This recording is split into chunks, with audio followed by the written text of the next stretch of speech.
He's live. Well, that's good. Comes in handy. Okay. Today's live is about another one of my groups that I have on Facebook. And this one really intrigues me the most when it comes to the paranormal. And that is real ghost kind of camera. Now, any kind of a paranormal enthusiast, paranormal investigation team, researcher, anybody like that, that's the first thing that they want to see is anything that's on either camera or video. And to me, that's got to be the most cool because I've got a collection of ghost photos and that combination of orbs and mist and that. And now it's really exciting to get stuff like that, especially on camera. It's really, really exciting in that. But before you could say, hey, I got a ghost on camera. Hey, this is fantastic. First of all, you got to make sure that it is, in fact, a ghost and nothing else. Okay, that's always the fun part, is what I call debunking it.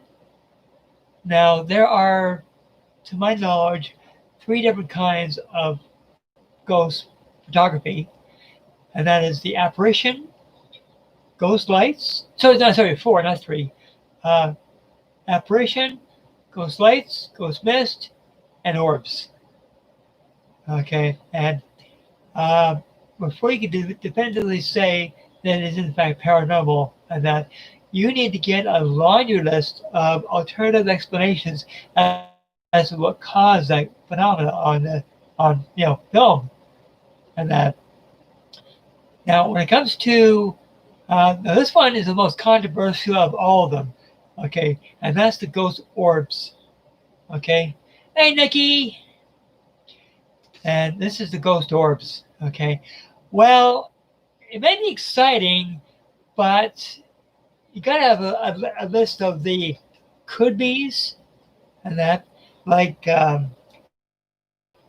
moisture in the air, dust or dust particles, or it could be insects, or it could be the edge of a spider web or cobweb, and then if it's a kind of a circular form, and that go through that first.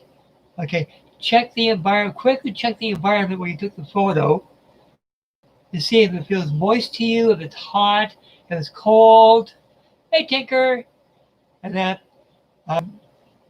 And this is stuff that you'll learn over time. Because if this is your first time doing photography, naturally it's exciting in that, but you got to debunk all these could be's and that. But once you've gone through that laundry list of alternative explanations, and if none of them fit the bill, then okay, you just might have something. And usually there's a couple of things that I've noticed myself in different photos when it comes to orbs and that is either shapes in the orb or colors. And I've seen both. And that, in fact, one orb, I almost swear I saw a person's face in the orb. And that. Now, for those who are not too sure what an orb is, okay, it's just basically the first stage of a ghost or spirit manifestation. Okay, I believe it's orbs, and then it's ectoplasm, and it depends on how much effort the spirit person puts out as to how much they can form. Okay, because myself, I've seen forms. Not very often when I see a full apparition and like the full thing, unless it's a really strong energy, and that. But it's still really cool to see, even if it's just an outline. And that.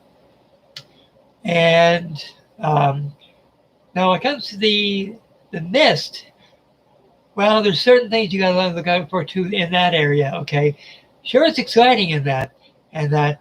First of all, if you get a photo of it looks like a ghost mist, okay, again, laundry list. Okay, you got to debunk again moisture, like a fog, mist, cigar smoke, smoke, like exhaust smoke or steam, and that, or if it's cold outside, your own breath, and that, and yeah, that's always so exciting when you see it for the first time.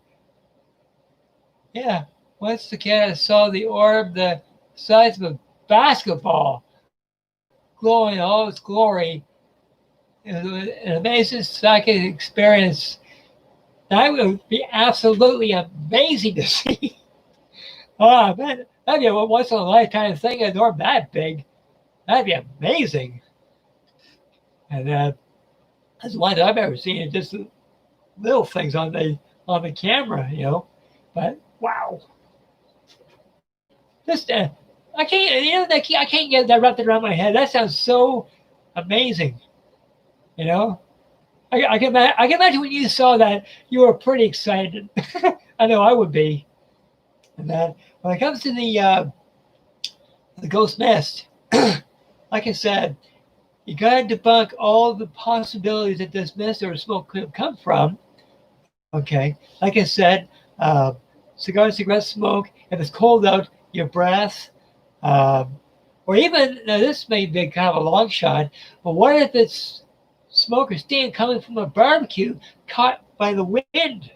Okay, you know, smell for something, you know, and if all that can be debunked, then that's part of a ghost manifestation. Because the proposal I've got is the ghost mist is circular. It's not just a big blob of, you know, mist or smoke or what have you. It's circular. It looks really, really weird.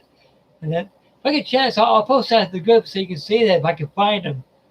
And then there's photos that I took years ago, and that when I was on a ghost tour in Burlington, Ontario, Canada, and that. So yeah, it's pretty amazing stuff. And that now the next one, okay, was known as ghost lights. Okay, this one it's a little harder to debunk, and that unless you know how electrical things work, and that, or how the flash of photography works.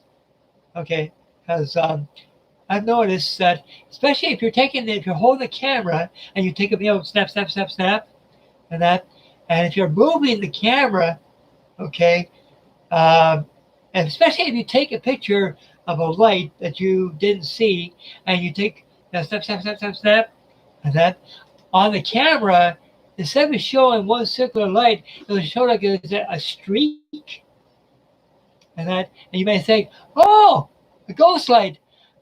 Got some news for you. It's not a ghost light, and that it's a light of a, you know, of a pot light or a street lamp.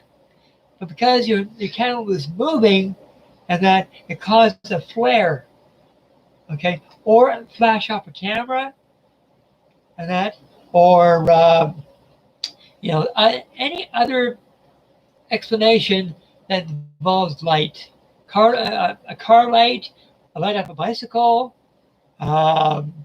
you know, or the flash. If the camera flashes off of something reflective and comes back, and your camera catches that, okay, it's just a glare. That's all it is. It's nothing ghostly. That, but if you're in an area where there's no lights at all, and if you're, let's just give you an example. If your camera is on a tripod, or if you're holding it very steady and you snap without moving the camera, snap without moving the camera, snap without moving the camera, and you still catch light rods, and that, or if the camera's on the tripod and you catch it almost like that, and that, best thing to do is to take the photo to a photo expert and get them to analyze it and see if it could be a glitch in the camera or a glitch in the film or in the software, what have you. And if the photography expert says, nope, no flaws in here anywhere, well, guess what? You might have just caught something paranormal. And to me, that is beyond exciting, because you've actually caught something that science cannot explain. Okay, that's pretty, to me, that'd be pretty exciting stuff. And that, and then, but like I said, for every photo that you get, laundry list, you know, and if you go through the laundry list and none of them explain it, then bingo, you might have caught something. And that, but I know how exciting it is to catch something for the very first time. I know. I caught my first orb, and was, I almost went through the roof with excitement. And that, now the final one, okay, is uh, catching a full apparition. Okay, well, that depends on where you are as to the angle, the darkness, the light, uh, all that sort of stuff. Okay, let's say if you're on one side of the river and you see an apparition on the other side of the river, okay, you snap it, okay, you got to make sure that there was no one around when you snap the photo. And also, it's always a good idea if you can, well, it's kind of hard to cross a river, but if you can get over there somehow and look around or just call out to the person and say, hello, I'm taking photos, hope you don't mind. But sometimes there's been some cases where the person has looked at you and then disappeared, and you caught that on camera. Okay, and especially if you do what was known as the 1-2-3 method, which is basically three consecutive snaps, like snap, snap, snap. Okay, like snap, 1 second later, snap, 1 second later, snap.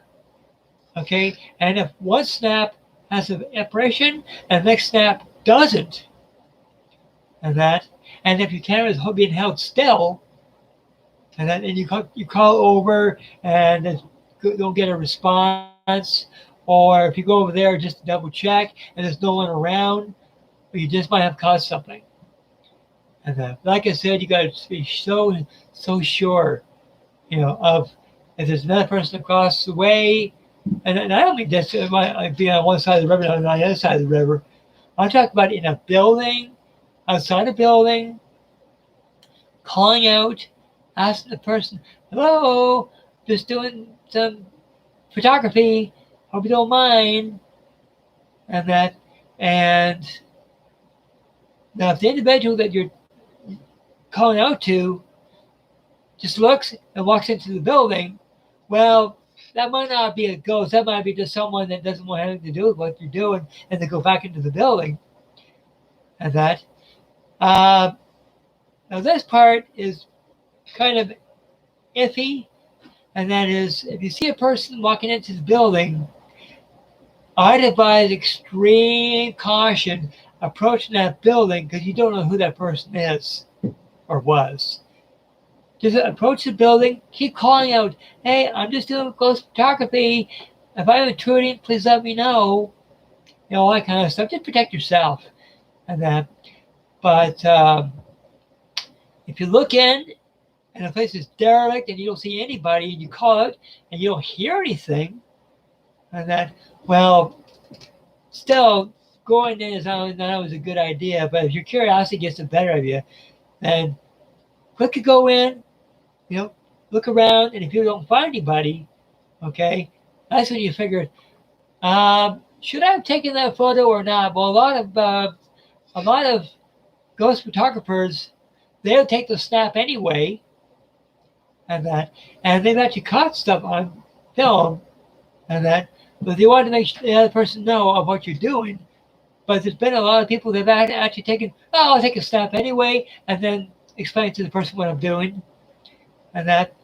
Well, if you go in and there's no one around, you might have caused something.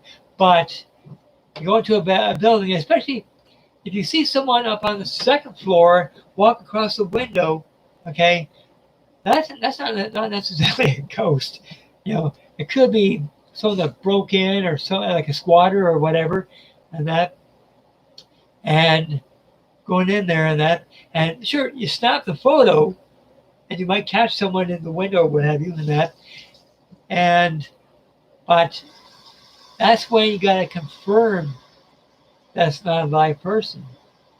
And that, because either A, it could be a squatter broken in, or it could be a friend or team member playing a prank, and that, or it could be, someone hiding, whatever, and that. You got to go through that list again, laundry list, and that. But going in, looking around, even if you saw a person go by the window, and you think, oh, I got to find out who that is or who that was, whatever. Go in, you look out through the whole building. There's no one there. You might have caught something, but that person could also be hiding. So got to be very, very careful, both of your safety as well as, be careful and make sure that what you caught is an apparition, not a live person. And then, so like I said, it's the debunking a full apparition. That's a bigger step because it involves more than just debunking. Okay, it involves the law, it involves personal safety, it involves just the law, personal safety, not just for safety for yourself, but safety for others, and that. So really, it's it's not an easy thing to do, but if you have a passion for it, like I do, that sure you want to do things properly, but safely, and that. Now, if you can get a photo of an apparition and you don't find anybody, okay, that'd be pretty amazing too. And that. Now, if you catch an apparition that's very transparent, that you can hardly make out the features, that's exciting. That's cool. But if you catch an apparition that's is so strong that it almost looks like a live person, and that can be exciting too. That can also be a little unnerving because you wouldn't be able to tell from a distance if the person's a spirit person or a live person. So it's kind of touch and go when it comes to that. So it's taken me this many years to really understand the principles of spirit photography, but also debunking. And I can't say I'm a professional because I'm not, and that I'm still learning a lot because we have people on our team that know far more about spirit photography than I ever will. And people have caught some really amazing stuff, both on camera and video, and video debunking. That I've never done because I don't have a camera, and that. But best thing to do if you catch something really cool on video, and that.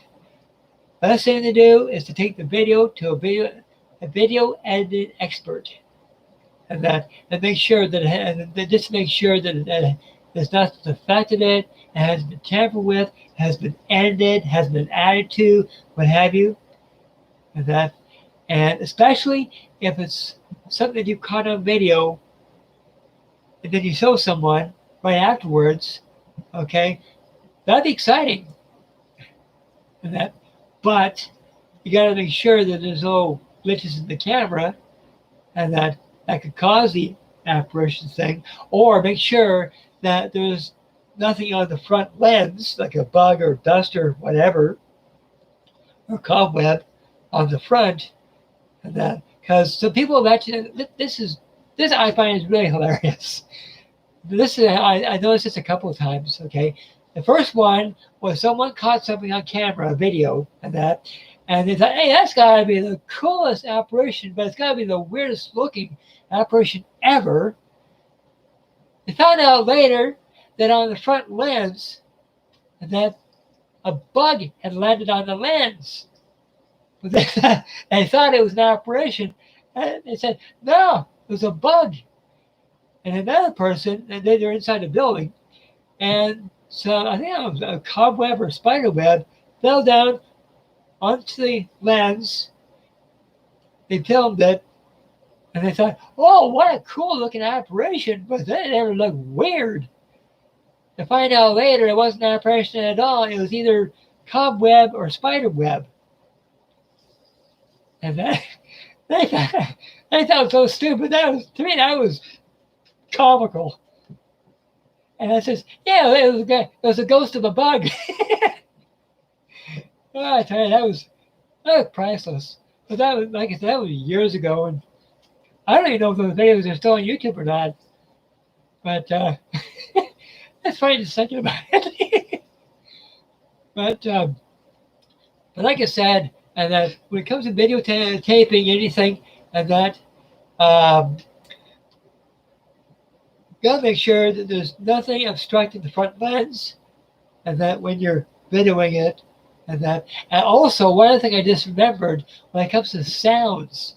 Okay, a lot of video cameras have captured the most amazing sounds. Okay, another thing, you've got to debunk the sounds. Okay, and I've seen some teams actually do that. You know, they hear something, but then they try to think of an alternative explanation as to what caused it, whether it was a footstep, a creak, or a breath, or like a little giggle, and that.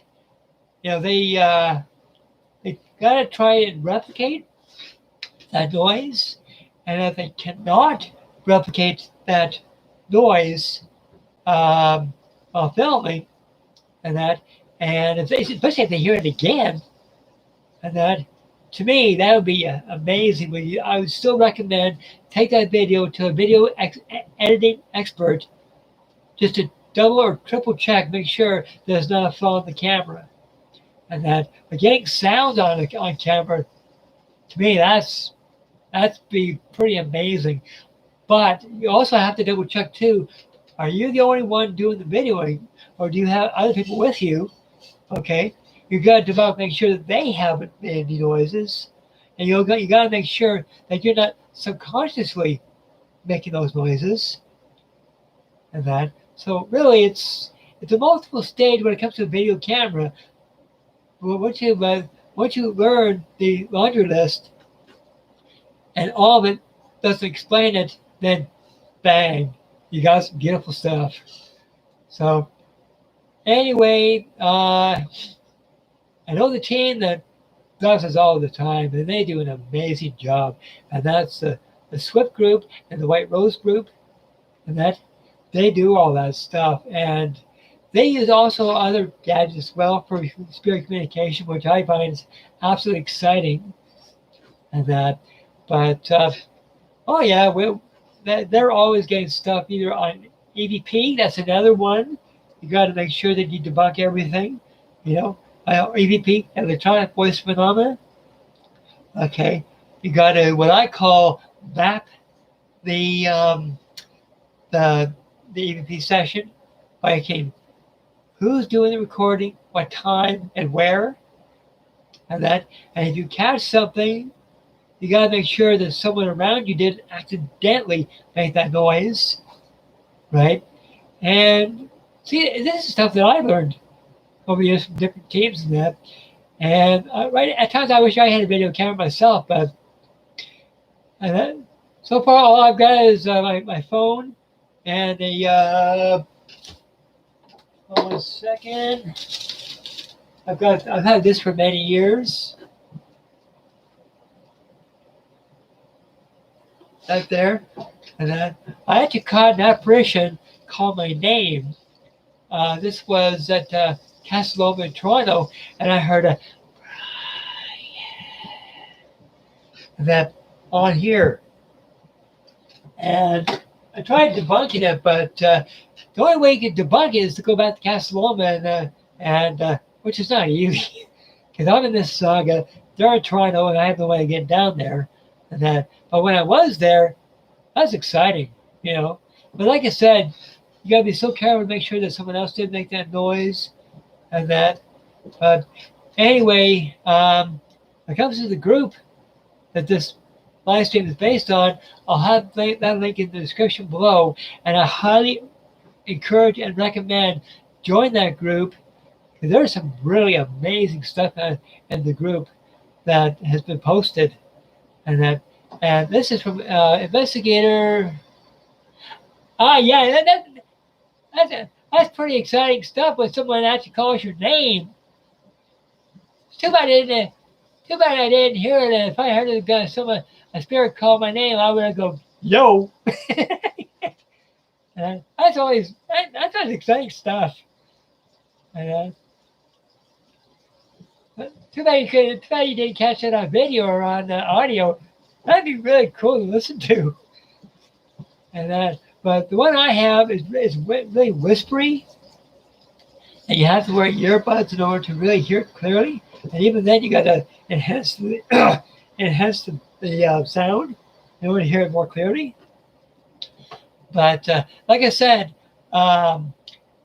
if you wanted to join the group and share your own experiences, or if you have questions about spirit photography, and that's what the group is for.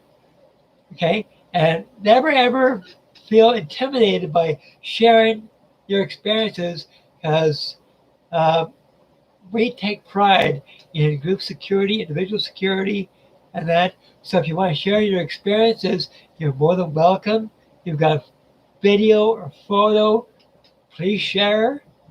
Okay, if you've got questions, either myself or my team are there to answer. Okay, again, it's called Real Ghost Caught on Camera.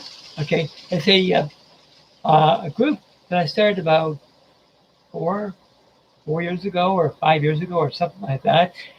The idea of the group actually came from a video that I saw on YouTube. It was one of the first videos that I saw of spirit photography, and I was absolutely blown away with some of the stuff that I saw. It was absolutely amazing. Of course, back then I didn't understand as much as I do now, but oh yeah, I absolutely love it. Like I said, I'll leave that in the link below, and also I'll leave a link for SWYPT, White Rose, Derek Green Psychic Medium.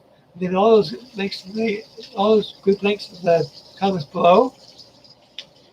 And but yeah, it's really exciting stuff. And some people said that getting into photography in other areas is exciting. Well, in my opinion, there's a high that you always get when you do spirit photography. One, because it's not easy to catch. And second of all, it's a lot of fun to try to debug to make sure that it's the real deal. And then 3, sharing it with others that enjoy spirit photography. So really, it's a win-win. And the best part of it all is it proves, without a shadow of a doubt, that there is something beyond this realm. That there is the physical life and then the spirit life. It's just a transition to change.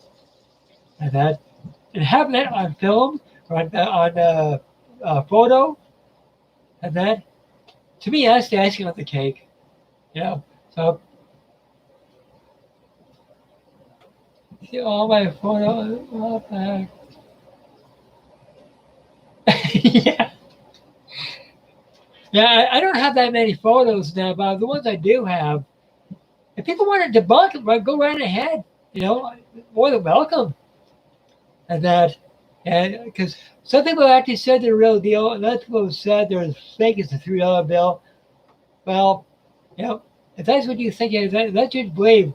Fantastic. I'm happy either way, but at least I enjoyed the experience of catching it, and I feel that the photos are genuine. But if more people want to debunk them, go right ahead. Even when it comes to the EVPs that I have, if you want to debunk them, go right ahead. But anyway, people, I thank you so much for coming to the stream. I really appreciate it. Please let other people know about this stream, because the next one I do, I have no idea what the topic's going to be yet. But this one I've been wanting to do for a while. And I thought today, bingo, do it. Okay, so please subscribe to my channel. Please hit the notification, and also hit the bell icon. I keep forgetting about that. Hit the bell icon, and so that when I go live again, you'll get a notification. Okay, so please, guys, I'll give a to subscribe. For me, this is not a competition to see how many subscriptions I can get. This is basically the more subscription people take on, the more people can watch this and enjoy these streams and learn something like I'm learning. And so when they learn, I learn, everybody's happy. And we get to engage a little bit in that. And also, because I really believe in the groups that I have, I love when to see other people join my groups and they can share their experiences. To me, you know, I love it. So anyway, let people know about this stream. Like I said, subscribe, hit the notification, hit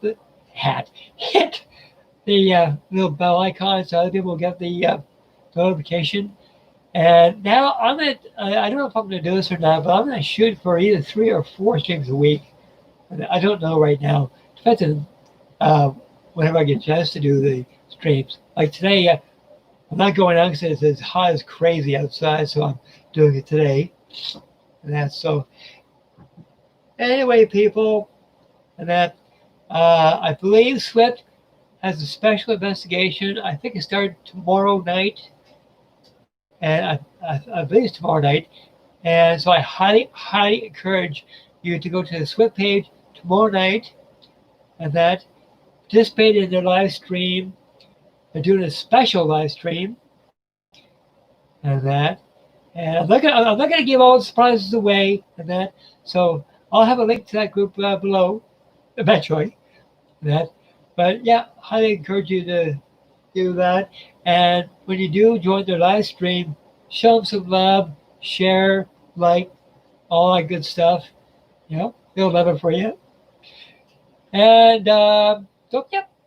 So I want to personally again thank Nikki and Tinker for joining this stream. You two are beyond amazing. I love you both. And that, and like I said again, that I hope you learned something like I learned something. And like I said, let other people know about the stream, and maybe a win-win. So anyway, people, thanks so much again, and hope to see you again real soon. And as I always say at the end of every stream, love and light to all.